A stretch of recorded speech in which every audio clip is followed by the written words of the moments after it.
Rasul sallallahu alaihi wasallam telah mengajarkan kepada kita bagaimana membalas keburukan orang dengan kebaikan.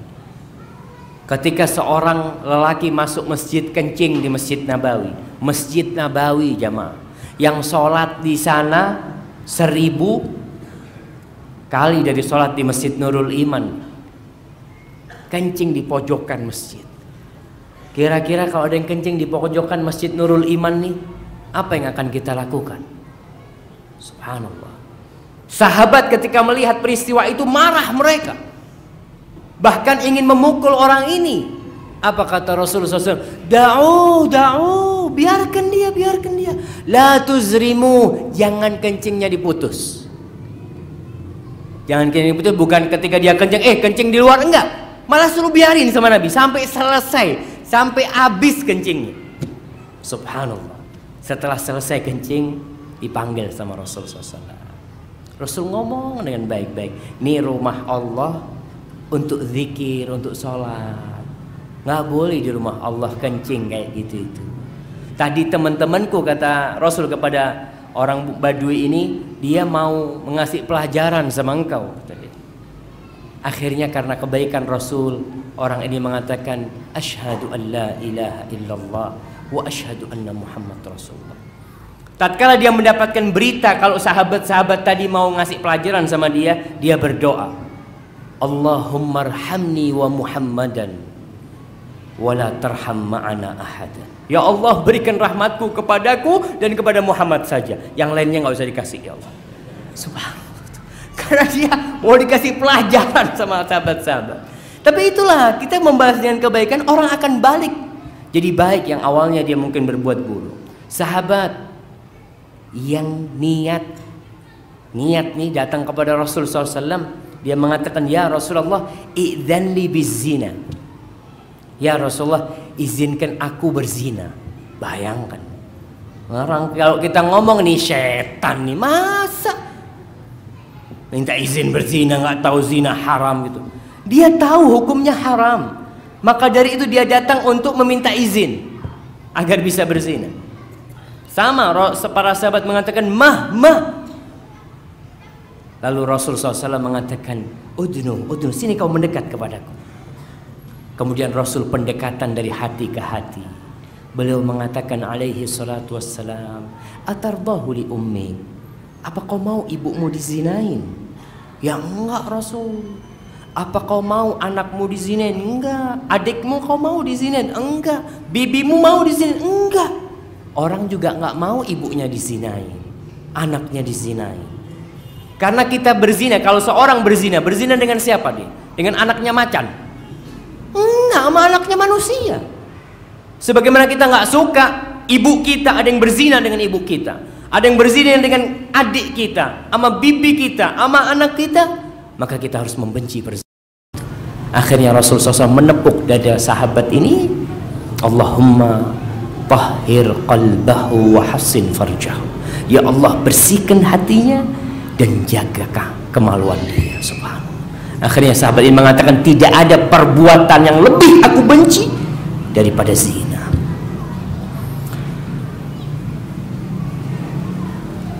Udah habis jemaah. Tapi yang terakhir nih, kisah Thumamah. Thumamah ini salah seorang pemuka orang-orang kafir yang benci dengan Rasul sallallahu alaihi wasallam. Dia tertangkap oleh para sahabat, maka dibawa ke Madinah. Diikat di Masjid Nabawi, di tiang Masjid Nabawi diikat. Tiap hari dia ketemu Rasul sallallahu alaihi wasallam, melihat para sahabat sholat di masjid. Kemudian Rasul setiap lewat itu mau sholat, didatengin Thumamah ini. Ma indaka ya Thumamah, apa yang kau miliki wahai Thumamah? Maka Thumamah mengatakan, indi khair ya Muhammad, aku memiliki banyak kebaikan wahai Muhammad. In taqtulni taqtul dzadamin, kalau kau membunuh aku, maka yang kau bunuh adalah darah yang terhormat. Memang dia orang terhormat di kaumnya. Wa in tun'im ala syakin, tapi kalau kau membebaskan aku, maka sebenarnya kau membebaskan orang yang pandai bersyukur. Kemudian wa in kunta turidul mal, kalau kau kepingin harta, fasal minhu ma syi'ta. Berapa kau minta aku kasih, kata dia. Karena dia orang kaya di kampungnya. Maka Rasul ketika mendengarkan ucapan itu ditinggal, beliau sholat ya. Terus besok dijumpain lagi sama Rasul SAW. Rasul tanya lagi, ma indak ya Thumama, apa yang kau miliki wahai Thumama? Kembali dia mengatakan, ma qultu lak, apa yang telah aku ucapkan kemarin, kalau kau membebaskan orang yang pandai bersyukur. Ditinggal lagi sama Rasul SAW. Akhirnya keesokan harinya, hari ketiga, Thumamah ini hari ketiga kan di situ hidup melihat Rasul SAW, melihat para sahabat. Rasul datang lagi hari ketiga mengatakan, ma indak ya Thumamah, apa yang kau miliki wahai Thumamah? Thumamah mengatakan, indi ma qultu laka, apa yang sudah aku sebutkan kemarin itu yang aku miliki. Nabi SAW mengatakan, atliqu Thumamah, bebaskan Thumamah, suruh dia pulang. Suruh dia pulang. Dia cuma punya 3 pilihan, nggak ada masuk Islam. Pilihannya apa? Dibunuh, silahkan. Dibebaskan tanpa tebusan, atau dibebaskan dengan tebusan harta. Rasul bilang, udahlah, bebaskan dia, suruh pulang. Akhirnya Thumamah dibebaskan. Dia tidak pulang, jemaah. Dia berangkat ke sebuah tempat yang dekat masjid, ada air di sana, ke kebun, dia mandi di sana. Thumma dakhala al-masjid. Kemudian dia masuk ke Masjid Nabawi. Dia menyumpai Rasulullah SAW untuk mengatakan, asyhadu an la ilaha illallah wa asyhadu anna Muhammadan Rasulullah. Dia masuk ke masjid, disuruh pulang malah masuk ke Masjid Nabawi. Subhanallah, akhlak Rasulullah SAW. Kemudian Thumamah mengatakan, ya Muhammad, wallah, wahai Muhammad, demi Allah, ma kana 'alal ardi wajhun abghada ilayya min wajhi. Tidak ada wajah di muka bumi ini yang lebih aku benci daripada wajah. Kemudian dia mengatakan, faqad asbaha wajhuka ahabbal wujuh ilayya. Sekarang wajahmu adalah wajah yang paling aku cintai. Kemudian dia mengatakan, wallahi ma kana dinun abghada ilayya min dinik. Demi Allah, tidak ada agama yang lebih aku benci daripada agamamu. Faqad asbaha dinuka ahabbud din ilayya. Sekarang agamamu adalah agama yang paling aku cintai. Baru 3 hari kumpul Rasul sallallahu alaihi wasallam. Kemudian dia mengatakan, wallahi ma kana baladun abghadu ilayya min baladik. Demi Allah, tidak ada negeri yang lebih aku benci daripada negerimu ini. Sekarang negerimu adalah negeri yang paling aku cintai. Subhanallah. Kemudian Thumamah cerita, wahai Rasulullah, aku ketika ditangkap oleh pasukanmu itu, aku kepingin berangkat umroh. Orang-orang Arab berangkat umroh mereka di atas agama Nabi Ibrahim sudah bercampur dengan kesyirikan. Tapi dia Utsman mengatakan, aku waktu itu mau berangkat umroh tapi ditangkap sama pasukanmu. Famadza tara? Terus pendapatmu gimana? Apa aku umroh atau balik ke negerinya? Rasul memberikan kabar gembira kepada dia, lalu mengatakan, berangkatlah kau umroh. Berangkat umroh Thumamah. Kita lihat sikap dia bagaimana bisa berubah dari yang sangat membenci menjadi sangat mencintai Rasul sallallahu alaihi wasallam. Ketika sampai kota Mekah, orang-orang Mekah sudah mendengar keislaman Thumamah. Kenapa kok mereka mendengar? Karena Thumamah ini tokoh utama di masyarakatnya, pemimpin di masyarakatnya Thumamah. Jadi kalau orang seperti itu masuk Islam, maka beritanya akan cepat tersebar.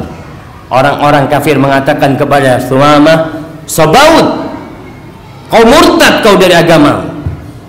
Apa kata Thumamah? La, aku nggak murtad, walakin aslamtu ma'a Muhammadin Rasulillah sallallahu alaihi wasallam. Tapi aku masuk Islam bersama Muhammad sallallahu alaihi wasallam.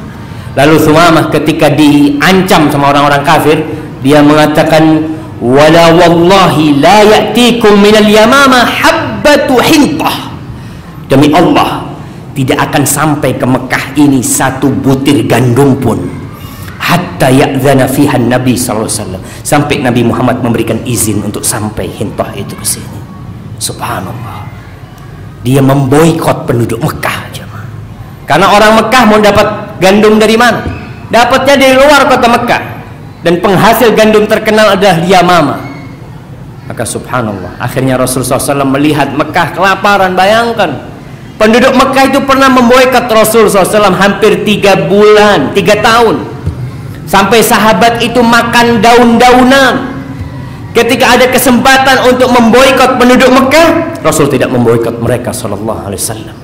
Bahkan ketika penaklukan kota Mekah ditaklukkan, kota Mekah jamaah, yang mengusir Rasul sallallahu alaihi wasallam, yang membantai para sahabat-sahabat Rasul sallallahu alaihi wasallam, yang mereka mengusir Rasulullah sallallahu alaihi wasallam. Ketika beliau menaklukkan kota Mekah, beliau mengatakan, idhabu fa antumut talaqa, kalian bebas semua, silahkan kalian pergi, alaihi salatu wassalam. Begitulah bagaimana kita menghadapi syaitan dari bangsa manusia. Musuh dari bangsa manusia ini kita harus dengan membalasnya dengan cara yang lebih baik. Wallahu a'lam bishawab.